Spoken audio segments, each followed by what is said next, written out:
So I know I just recently uploaded a video. I apologize, kind of going back to back. It's a much brighter day. Obviously, we have that classic blue sky in Vegas, not a cloud in the sky. See the fish a lot more.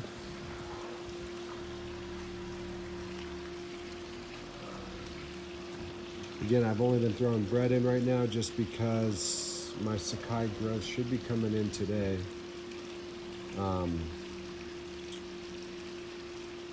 But yeah, did a water change. So far the algae does look better. Neutralized, everything looks neutral with the, as far as the nitrites, ammonia nitrates. And they seem to be happy. As I mentioned earlier, there's no more construction. We're officially done.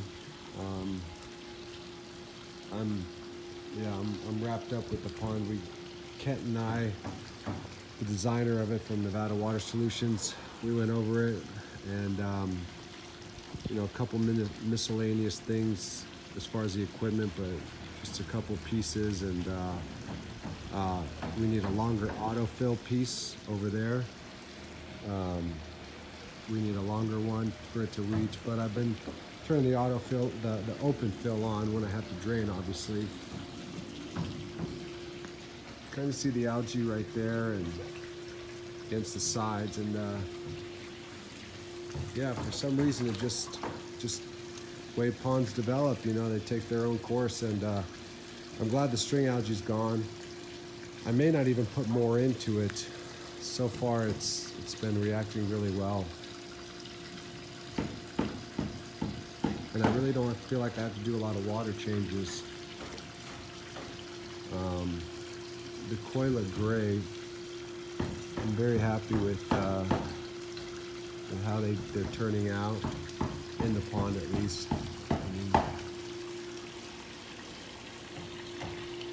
They're eating well and adapting well. I'm not going to put any more koi in here until I go to Japan. Like I said, I'm looking for a Yamabuki, and looking for a Yamabuki and a big classic Showa. And I know which farms I have to go to, so we'll see. But during the day, it's just, you get really clear light, and it's you get a very true and honest look at what the koi actually look like and their quality. It's harder during the nighttime, which was the last video I posted.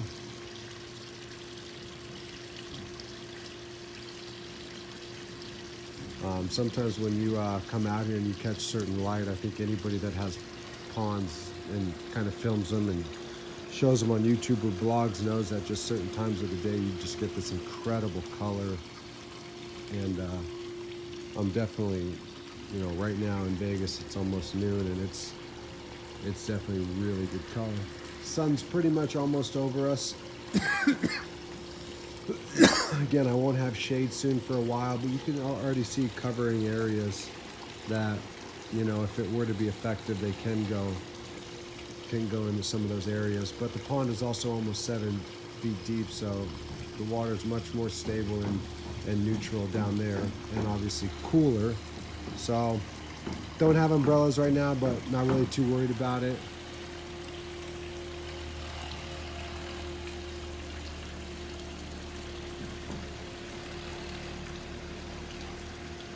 I honestly think I'm probably only going to be putting about 5 or 6 more fish in here total, and then from there probably max it out, and really try to find 5 of the best that I can afford for my budget. And I don't last pond I kind of just threw a bunch of koi in there when I had the chance. Nice koi, $2,000, $3,000 koi, some $4,000 koi, and I just overstocked it fast. And I was a young novice when I started, and throughout the years I've learned more. It's hard to be patient when all these koi come in, because some of them are just so cool and you want them, and it's just not the case. Even for a pond like this, I definitely don't want to maximize it with 30 fish. I see koi ponds all the time that have 25 fish, and they're half the size of this, and I really don't want to do that with this. I also don't want to do that guy that only has 5 in here that are just insane.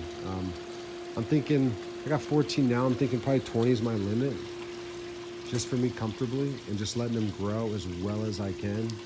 Maybe if a trade comes along or somebody wants to buy it, then we can discuss that. And I would just put the money right back into the pond itself. So we'll see. You know, if I get 1 or 2 this year, that really leaves me to like, you know, 3 or 4 in the next several years to come. And I've never had a year where I haven't bought, and I think it's going to come up where I have to be so picky where I might not buy a fish one year just because I don't see anything I like for this pond. I don't know how I'm making this pond look.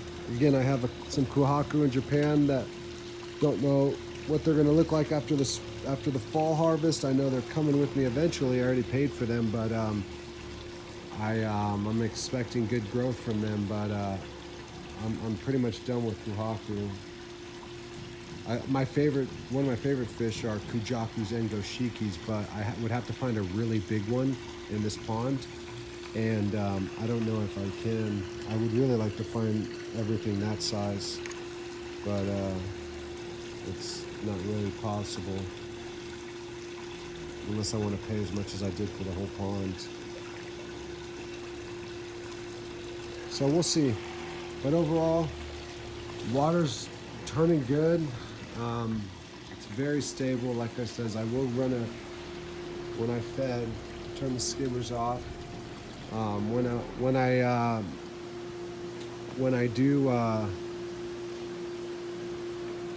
I do the next video, I will explain on the whole system and how it works and how everything in here works. And it's multiple systems actually that run on one. It's actually 3 systems, you know.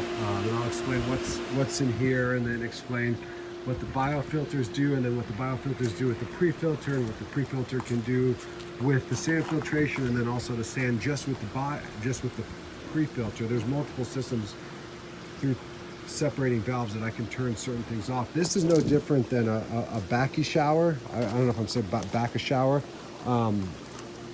The only difference with those is it's 6 feet tall or 5 feet tall, whatever, and it's using energy and power to go up, but it's still an aerated biofilter. So I like these because it's not making the pond work anymore.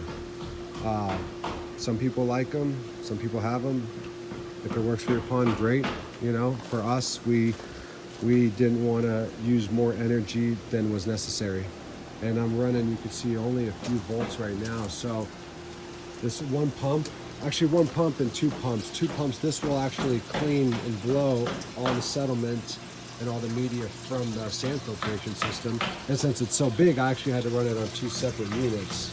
So I could turn this valve on, turn that on, it's gonna blow half of it, turn this, vice versa.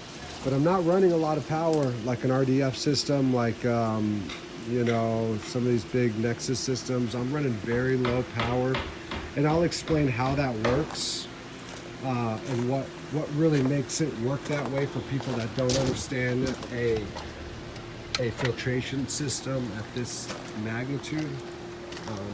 Again, I actually just had the water drained a little bit because I topped too much, but now I took too much out, so I'm actually gonna just turn the autofill on, and we got fresh water coming out. That's probably about 1,000 gallons an hour right now I'm putting in.